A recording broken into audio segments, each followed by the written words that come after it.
Gaming in the Basement with Rockagoth. If this is your first time here, welcome. If you're a repeat customer, welcome back. We'll get right to the interview after a word from our new sponsor. Do you miss those wacky and wild 90s commercials? Do you remember such classics as Miss Cleo, Yo Quiero Taco Bell, Socket Boppers, On the Next Maury, and that cool rock music compilation? Well, there's an app for that. Ready or not, here comes Retro Wave TV. This is an app that can add 90s commercials to your streams. If you stream retro games, add that next level of authenticity to your viewers. Retro Wave TV is having a special promotion where it will play 90s infomercials when you're offline. Use code ROCKAGOTH for a 90% discount. Alright, so that sounds like a thing. Anyway, here's my interview with Smokehontasx. I'm really happy to have you here. You're the first woman gamer that I've had the pleasure of interviewing, so that's pretty big. I didn't know I was the first girl. Oh, yeah, you're the first girl. Could you give me a brief general introduction about who you are? Okay, well, thank you for having me, obviously. Of course. Thanks for being here. Of course, yeah. Especially if I'm the first girl, that makes it even more special now. Oh, for sure. But I go by Smokehontasx online, even though I spell it with an X at the end. So Smokehontasx. I'm 31 years old. I'm married. We have 2 cats. We've been together for 12-ish years, I want to say. We still debate on that to this day. You debate on it? Yeah, because we kind of, when we first started talking slash dating, it was like between December and January, and it was kind of like a hush hush thing because we worked together and I was his boss. So yeah, we didn't really put it out there. So we just go back and forth on like, when was our first date, or how did this count, or we have different dates in our head. So that's the only reason I say that. But it's been at least 12 years. Okay. And then just a little bit about me. Like I said, we have 2 cats. We got Jax, which is my big boy, and Toki, which is my little boy, and they're spoiled rotten. And I think I'm just like I say kawaii, like a kawaii rocker hybrid, because I have like my super girly cutesy side, like my Hello Kitties and my Pushins and pink and glittery stuff. But then I love like my goth black side, like I love, my band t-shirts. I love heavy metal or, hard rock, stuff like that. And so it's funny because I just feel like I present both, but like at different times. Like I'm very Wednesday Addams about things, but I'm also like Hello Kitty at the same time, I guess, if that makes sense. It does make sense. It's like Wednesday Kitty. Yeah, I'm like Wednesday Kitty. Hello, Yeah. Wednesday. And then just things I like, music, movies, TV, and true crime is a big one. I've been into true crime for a very long time. I just started getting into it. I don't really like stuff that happens in real life, but some things that happen on there, it's just unbelievable.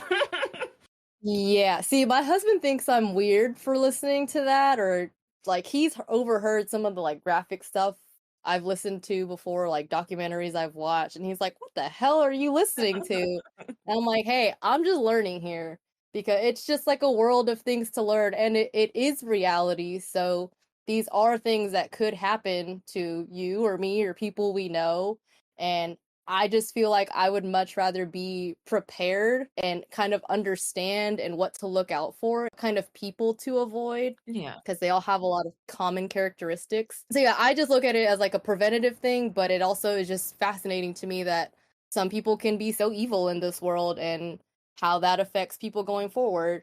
It sucks, but I mean, like I said, it's reality. You'll learn that I'm very much like kind of blunt about things. Like it is what it is. And just because I think it's scary isn't going to stop me from accepting that that's something that could happen to me. Yeah, that's true. I mean, I think the chances are low, but there's still a chance. Yeah, I mean, you really never know. You think like, oh, I live in a small town or something, but then you hear the small town stories and you're like, am I safe? Like, I don't know. But I've just always, like I said, found it fascinating that people could just be so terrible and evil, like serial killers doing it multiple times and stuff like that. And it's just kind of cool to know the insight of why they are the way they are and what they've done, and then how that's affected things going forward. So, do you have like a favorite kind of like true crime story? Well, yes and no. I have a couple that stand out to me that I've kind of been more invested in than others, but one guy that really stood out to me was this guy named Israel Keys.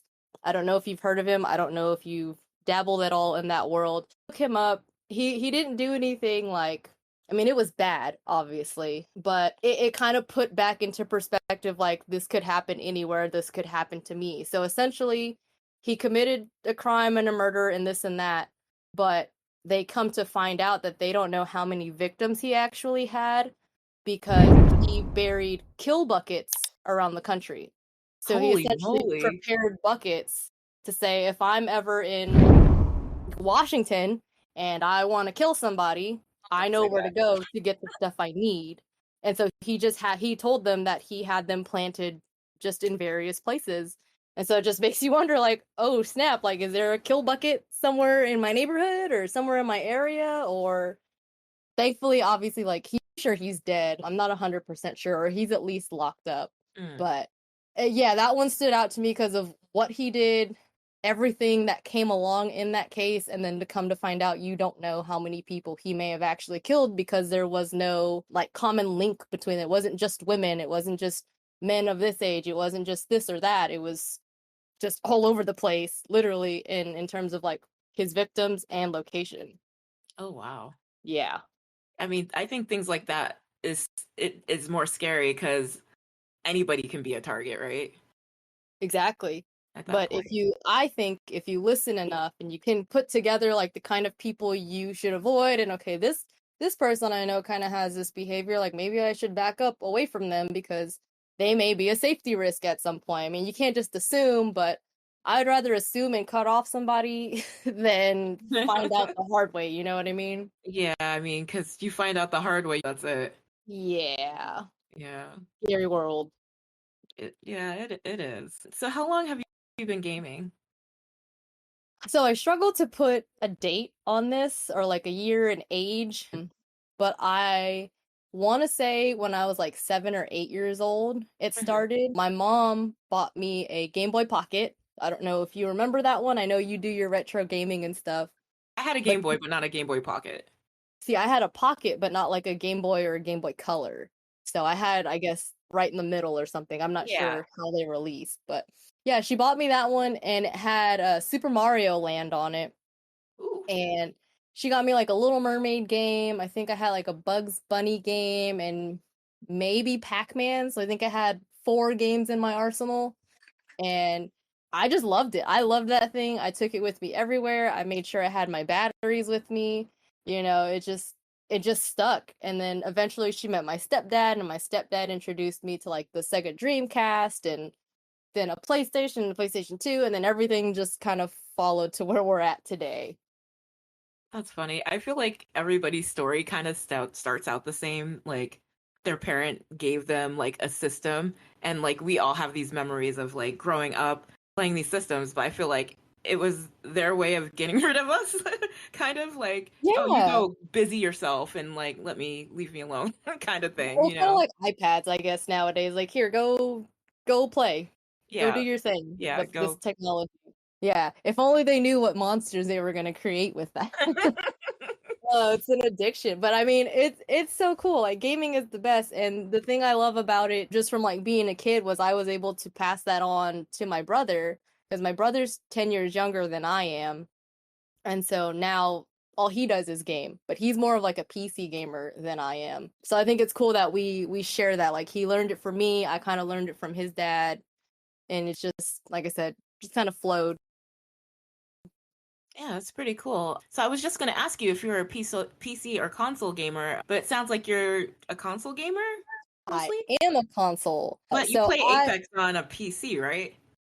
No, I play everything on the PlayStation Oh, 4 or an okay. Xbox. I stream from the PlayStation 4, but I Okay. will play on PlayStation or Xbox. Now that I've kind of been in the streaming world for a little bit, I definitely want a PC. I don't know if I'd build it myself. I don't think I'm that tech savvy, but I definitely want one in terms of the streaming aspect and being able to change games and be on Discord channels and talk to your friends. Because on PlayStation, as soon as I start my stream, that's the only game I can play. If I try to switch it, it cuts out and it'll end the Yeah, stream. there are ways around it, but they're so hacky. Like you are better off getting like a streaming PC. Yeah, that or But a like capture card. And I don't necessarily have the setup to do all of that right now anyway, so I'm just gonna stick with my little PlayStation and be grateful for what I got. So you have overlays though. Like, how are you doing the overlays with a console? I use Lightstream, so I did a lot of research. Like, I need to be knowledgeable on things before I give them a go, if you haven't noticed. So part of like the streaming thing I thought was cool was the overlays because it's like that kind of shows your personality. It shows what you like and what you want to present yourself as. And so I learned that if you use Lightstream and if you go to your PlayStation settings, your network settings, you can change what like the primary DNS or something. Pardon me for butchering it. I don't know it It's exactly, but okay. there's something you can change in there that essentially streams the PlayStation to Lightstream and from Lightstream to Twitch so that the overlay is captured. That's pretty cool. I didn't know that. Yeah, I've had a couple of people ask me about it. And like I said, it took a while to kind of figure it all out and get it down. But now that I understand, I think that's what keeps me playing PlayStation because I can have my overlay. Like I don't have to just have the screen and like a camera. Yeah, I mean, I think I would have done the same thing if I would have known that was an option because it's comfortable to like just set up stuff from your PlayStation. It's easy, it's quick, and sometimes like some of the production tools that you have to use, they're kind of tricky and they don't always work, and then sometimes the capture card doesn't work with it, and then you got to figure out why. It's like a whole bunch of technical issues, and if you can press a button and just broadcast, I mean, why not? Exactly. Like the hardest part for me is like because I stream on my bed essentially. The hardest part is like clearing it off and setting up my computer so that I can put the camera on the computer because you can't plug and play cameras on PlayStation unless it's the actual PlayStation camera. It's like it's a whole thing, but I think it's worth it, like I said, because of the overlays, and that gets to show a little bit of my personality, even though I have technically simplified mine now. But yeah, I think it's worth it. It costs money too to use Lightstream, so if you are gonna try it, I think they have a trial, but there's tons of discounts and codes and stuff you can find like on YouTube, and that's what I did. Oh, cool. Yeah, I wish I would have known about it before. Like, it's too late for me. Like, I already set up my PC and stuff. Well, if you Yeah, ever want to stream from the PlayStation, that's definitely a possibility. that's great. I know a few people who do stream from their consoles, and I don't think they know about it either. So I think that's very valuable. Yeah, thank you. You're welcome. So, how did you come up with your name? I kind of have an inkling, but would you like to talk about it? Ooh, what's your inkling? It might have something to do with smoking, Oh, and it good guess. might have something to do with like a play on words with Pocahontas. And Yeah. then I think your background is Latinx, right? Yeah, I'm a Mexican American, born and raised in Texas, so definitely heavy influence on the Mexican side, even though I don't necessarily know where in Mexico my family comes from. But so for my name, you're pretty spot on. So it was actually an old friend of mine gave it to me. We used to work together at this burrito place like 10 years ago, pretty much the same time I met my husband. We all worked at this one place together. And so, since it was a food establishment, you had to wear a hat or you had to wear a bandana to cover your hair. So I chose bandana because it was cuter than wearing a hat. Mm-hmm. And I would wear my hair in braids a lot. So I had, just the two braids like I do on my stream. And it kind of just became like this running joke at work because so many of our guests would just call me Pocahontas or, oh, are you Indian? Like I had a vendor one time ask me, like, you got a little Indian in? And I'm like, I don't know, man. Like I'm just braiding my hair. So of course it just became like this running joke with everybody. And so even though he didn't smoke, my friend, he knew I was 420 friendly.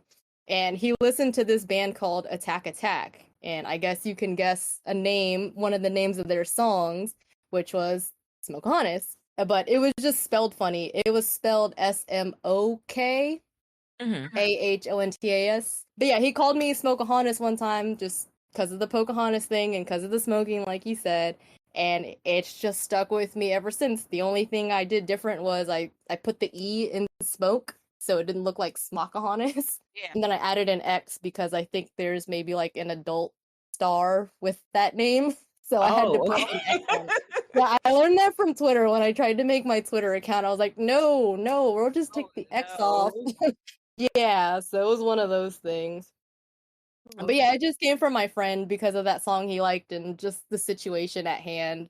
And it's been with me ever since. It's my Xbox gamer tag, it's my name on PlayStation, it's my name on stream, it's I feel like it's very appropriate, so I've just stuck with it this whole time. I love it. I think it fits you perfectly, and it's so creative. I like it too, just because it fits me. Like you said, like I always thought it fit me well, and just the fact that random people can kind of say the same thing, I'm like, yes, I got a great nickname. Good job, good inkling right there. Yeah, right. What types of games do you play?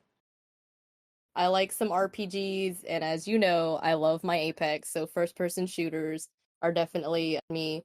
But yeah, anything with like a really good storyline, playthrough, and you just want to keep going back for more. I don't really play like the Stardew Valleys and the Animal Crossing. Like I have Animal Crossing, but it's not my go-to type of everyday game. Like I want something with action and fun. Maybe I could yell at the TV a little bit, or laugh about. But yeah, I would say like action adventure, RPGs, FPS, probably my main. What other games do you play besides Apex that are first person shooters? I'll go back and forth with like Call of Duty and Fortnite sometimes, only because I have friends that play both of those and they don't necessarily like to play Apex, which seems to be the biggest struggle. Nobody wants to play Apex. But yeah, Call of Duty and Fortnite for sure. I haven't played a lot of these two new seasons. I've heard some weird things about it. I personally didn't like the new Call of Duty that came out. And I want to say fork knife because that's what they call it in our Discord. But sometimes it's like too kiddie for me. Like I don't necessarily want to dance around and have a funny costume. Like I just want to like rah, rah, rah, rah, rah. Like I I just want to mean, spray him down. same with me. Like I that's why I'm not into Fortnite, but I really like Apex. It's a nice balance between Overwatch and Fortnite. Like it's kind of like the next level up, but it's not like Yeah. quite Call of Duty. It's not like hyper realistic. It's still fanciful enough that it's Yeah. fun. Yeah, But that's exactly how I see it. It's like the perfect balance for me. Like it's not too silly, but like the quips and the costumes and the silly stuff is there, but it's not like Call of Duty toxic, Like some yeah. people are just very they're just a certain way on that platform. No, And I that's agree. not really for me, especially since they added that proximity chat. Like, no thank you. Like I already struggle playing with randoms. I don't want to get yelled at and then want to rage quit because somebody told me I was stupid. I mean, I feel like that happens anyway. Not even sure if you're listening or not. And I But still don't see what that accomplishes. Like, I think they just look silly at the end of the day, especially if they're talking shit about the way you're playing, but either they got knocked first or they weren't able to, like, survive the fight and res the team. I'm like, well, why are you talking mess? Like, we were on the same team and we all just died. So, what room do you have to talk mess about me? yeah, that's what I don't get is like saying bad things to your partners who are supposed to be helping you. That doesn't encourage them to help you. Yeah, I just don't get. I don't know if it's dudes or if it's just like a certain type of player. Like I've never really had a female talk that way to me. It's always been like Same, random. 100%. I don't know what Yeah, that is. I think it's just a personality thing. You're just a shitty person and you want to talk crap to people that you don't know and I guess feel better about yourself Oh for yeah, it. that I mean that's 100% what it is. Yeah, it's For sure. dumb, but gotta just shrug it off. Yeah. Oh yeah, I'll just mute. I really want to talk to nice people, but you never know who the nice ones are, and it's a shame. Yeah, see, I had to look up a way to mute myself on Apex. So apparently you can on PlayStation if you go to like your sound and device Yeah, yeah, settings. that's what I do. Yeah. Yeah, and so I learned that like last week or this week, I think. No, it was last week because I streamed more last week. And I was like, oh, that changes the whole game for me. Now I can play for 3 or 4 hours on my stream and not care because my randoms aren't gonna hear me and be like, are you streaming? What are you playing? And what are you doing? And can I follow you? And it's like I already have my teammates in my ear and my chat on my screen, and I'm trying to play the game. I don't want to do any more extra conversations right now. I Nice, mean you that could block it out. I think that was gonna be my follow-up question because like there's a lot going on in FPS games and the fact Mhm. that you're streaming it at the same time and you have your team like Yep. in your ear trying to communicate with you. You got these other people you're trying to deal with. Like just how do you do it? Like how do you play FPS games and stream at the same time? And then you have other people streaming at the same time too. So doesn't that get Yep. confusing? Oh, it does. Like it's hard because on Apex or with my streaming setup because I don't have like a capture card or like a chat link or anything like that. So when I stream, you can't hear my teammates. And so it's like I'm trying to acknowledge the chat and be presentable like visually on my stream because everybody wonders like, "Oh, do I have that serial killer face? Like, do I just look crazy right now because I'm not paying attention?" But it's like it's hard because you have to interact with them and then interact with your chat and then play the game and people don't realize that because they can't hear the other people talking to me and it just becomes like this cluster like I need to listen for ults right now, I need to listen for people fighting and footsteps, and it gets very difficult. So that's why I think I kind of zone out on the chat a little bit sometimes, but I get the little pop-ups in the corner from PlayStation, so I at least know like, okay, something's popping off in your chat, make sure you go back and talk to everybody because you're doing this to interact with these people, not so much to have a good game, if that makes sense. Because it's either like play solo and not have to talk to anybody, or prepare to talk to randos your stream and try to be good while you're playing on your stream. Like it, you know. But if Yeah. other people could hear my teammates, I think that would be fun too. Because we've had some really dumb conversations before, Yeah. and it's like it's kind of like you'll get half the picture because you're only hearing my response and you can't hear the dumb things my friends are saying. Yeah, sometimes I Uh, hear you cracking up and I'm just like, what are they saying? Yeah, like I have to remind myself, like, oh, I know you guys can't hear my teammates, but they just said something dumb, or like the time we went off on a tangent about football and the Cowboys, like, oh God, if everybody could have heard like the other half of that conversation, it would have been great. But Yeah. hopefully we do get Discord on PlayStation. That would be amazing. My fingers are crossed. I literally just crossed them in the air. I was like, come on, Discord. So I think my follow-up question is you said you play action adventure games too? Mm-hmm. So I caught you playing a little bit of South Park. What other action Oh God. adventure games do you play? Oh man. I kind of dabble. Like I have a problem where I'll start a game and then I won't necessarily finish unless I'm like super super invested. So like right now, God of War Ragnarok, I bought it when it came out and I wanted to stream it only to find out like a lot of people probably weren't going to tune in because they didn't want spoilers. So I've been playing that one on and off. Again, South Park on and off, Red Dead, Grand Theft Auto. And like I said, I'm not 100% on categories when it comes to stuff like this. I just know what I like to play and I play it. So things like that, like anything with like a shooter is always fun, like in Red Dead. That one's really cool. The Batman games have come back to mind recently. I don't know if you've played any of those, but those are a lot of fun. Anything like puzzly, strategy kind of type, I'm always going to be a little bit interested. So yeah, you mentioned spoilers on new games, and I found that to be the problem too because I want to go into somebody's stream and support them, but at the same time I'm like, I want to play this game. So do you Exactly. have like a time frame where you feel like it's safe? Yeah. I don't know if I could put like an exact time frame on it. I just think about it. So like one of the girls in the Discord said her boyfriend was going to be playing it first and then she was going to give her go at it, which being a gamer couple essentially, Papa Doc is a very big gamer just like me. He just doesn't stream. I understand the taking turns aspect if you're in a relationship. So I mean, like maybe a month or two, like, because most people, if they love that game enough to like just go super hard on it, they're gonna play it as much as they can, as fast as they can. So I think within a month or two, like, majority of people have either had a chance to play it or start it or see something. And if they haven't, they can just be like, hey, haven't gotten to this part yet, I'm gonna dip out. And I won't be mad about that. Because I would probably do the same thing if I didn't want to spoil a game for myself. So it's all good. Yeah, I just find with that, like with God of War, everybody and their mom was streaming this game, right? So I feel like a month or two later, people are gonna be sick of it. Like, have you run into that? Like, where people just don't want anything to do with the game, and you might have to wait a little bit longer?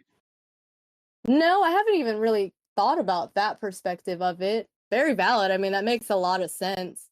But no, I don't know. I don't think I've really considered that too much, so I wouldn't say that's something I've encountered just yet. I guess that's gone to South Park because I was like, this game is like 6 years old. If you haven't played it by now, that's on you, Yeah. you know? I mean, I feel waiting 6 years for something or being able to play it 6 years later, it kind of makes it new again. Oh, exactly. Totally does. Because I mean, I watched my husband play that game and I thought it was funny at the time. So the more I played it, the more I'm like, oh yeah, I remember this. Oh God, yeah, that happened. Oh, that's right. I forgot about this part. And so it does feel fresh because even though I know I've seen it, it's been so long and I didn't personally do it that it's like, all right, I got this new game and I'm going to experience it and I'm going to have fun and share it with my stream. And it's South Park. Like, who's not gonna find something about that funny? It's a really fun game, and having a fun streamer like you stream it, it made me want to play it. Like, I'd never even thought about playing South Park before. It feels like playing an episode, and I think that's what makes it really fun. And there's just the freedom of GTA. Like you can go and do what you want. You can punch a hooker. You can do a mission. You can drive around for an hour if you want. Like it's endless. Like there's no rhyme or reason to it, and there's just so many little side quests. Like how could you not want to give it a try? Because it's gonna make you laugh. Like if you're not easily offended, you're probably gonna laugh at it. Do you have like a selection of games that you like to play like while you smoke?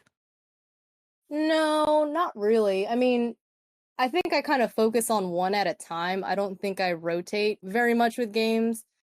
So, obviously my main baby is Apex. So that's what you'll mainly catch me playing and smoking with. But no, I mean, I can smoke and play or watch or do anything, honestly. Like it's not the weed that makes it, you know, it's the game itself for me. Yeah. I mean, I feel like sometimes the weed will give you different perspectives and you might see things that you wouldn't normally see. True. That's true. I Or playing technical games like Tekken, like I tend to overthink things, and Mm. when I do weed, it's like it's more instinctual and I just kind of go with the flow, and I found that makes my gameplay better. I see what you're saying. Yeah, yeah, yeah. Yeah. No, I if I'm too high, I will not play Apex because I will piss myself off that I'm doing so badly. Because I Yeah. know going into it, like, okay, let's see what happens. We like sometimes I do want to get in the zone, and then it's like, okay, how much do I want to smoke? Or like, am I just chilling? Okay, let's play South Park, or let's just play Apex and like hit the pipe a couple times. But sometimes I do want to get like super focused on a game, which would be like, you know, your Red Deads, sometimes South Park, or like a GTA type. And it's just like, whatever happens, happens. But I'm going to be playing this for like 2 hours, so don't bother me. So you said you play Apex with your husband? Yes, we actually played Halo together. I was a Call of Duty person, like with zombies and Modern Warfare 2, all way back in the day when Call of Duty was its own thing before it just started repeating itself, I feel like. Sorry to you COD fans. Yeah, we do play together. He brought me to the Halo scene and we played a lot of Halo and like the prime of our relationship, and now it's just shifted to Apex because that's what we like more right now. All right, so I'm going to switch gears a little bit here. Do you happen to have a favorite game? So I'll just tell you now, if you ever ask me like a favorite anything, I'm gonna struggle. Like I don't have one favorite movie, music, artist, anything. I don't have one favorite of all time for anything. But I kind of gauge myself on what I go back to a lot. And I would say if I had to pick like one franchise, it would be Grand Theft Auto. Funny little side note on that. When I was younger, so my mom was very much like, you don't need to listen to this, you don't need to watch that. Like she hated The Simpsons. She would have hated if I watched South Park. And so when San Andreas came out, I wanted the game. Like I wanted it so bad. And she was like, no, you can't have it. So her solution was to buy me the soundtrack, which did What? not, What? yeah, she she didn't want me to have the game, but she knew I wanted San Andreas, so she said, "You know what? I know you like music. I'll buy you the soundtrack for it." So it was like a little two-disc thing. It was nice, but I was like, "This isn't the game. You know, like it's not the game." And so still kept the urge, and then I got into San Andreas, and I think I even had like the first three that were on PlayStation, like the overview kind. But when I had those, I didn't know that there was like a shift where, you know, GTA becomes like this 3D like person you can walk around and stuff. But it all kind of started from that era, and just every Grand Theft Auto since then has gotten my attention. And I'm really looking forward to this next one because I feel like they don't do wrong. Like, as raunchy as it is, that game is just always great in some form. All right, I think I have two follow-up questions. Okay. I think my first one is going to be, have you played all of the GTA games, and have you heard anything about the next one coming out? Have they said anything? Because I haven't heard anything. I've been wishing. Well, I've the been most wishing for another GTA. right? I mean, who is it? Like, the most I've heard about it is that there were leaks coming out. I don't know the leaks or anything, but that kind of alerted me like, oh shoot, like they're working on another one. Okay, well now I might have something to look forward to because the game is just so massive and you can get so much in the experience with it. Like, again, you can smoke and say, I just want to drive, or I just feel like doing missions. And no, I haven't played every single one of them, but San Andreas was definitely my favorite one. And then I guess 5 would probably be my next one because I could get it as an adult and play it how I wanted to and not have to worry about my mom telling me no. Well, do you play the GTA Online? Because I hear that's huge too. I haven't played online. I've only played it just from a campaign standpoint. And I've had people ask me to. I never really understood the concept of playing it online. Like, what do you do? Because online gaming for me was always Halo or, now Apex or Call of Duty, like open world kind of stuff. And so I just never gave it a shot, honestly. But it sounds like it would be a lot of fun. I probably should give that a try too. This is the end of part 1. Please show Smokehontasx some love and give her a follow, drop by, and watch her kick some butt in Apex. That link is in the description. I hope you drop by next week to hear the conclusion of this interview. My music today was brought to you by DJ Kern. Please go show her some love on SoundCloud, link in the description. Thank you all so very much for coming back and joining me week after week. It's been a pleasure getting to know these streamers, and I appreciate you taking the time to listen, for sharing and supporting. I'm kind of in shock that this is all happening, but I'm just gonna run with it. Until next time, keep gaming. Never been to an Arby's. I've just seen their commercials and it looks really good. Yeah, it's not too bad actually. I'm not a big fan of their roast beef, but I'm a sucker for curly fries, and that's probably the closest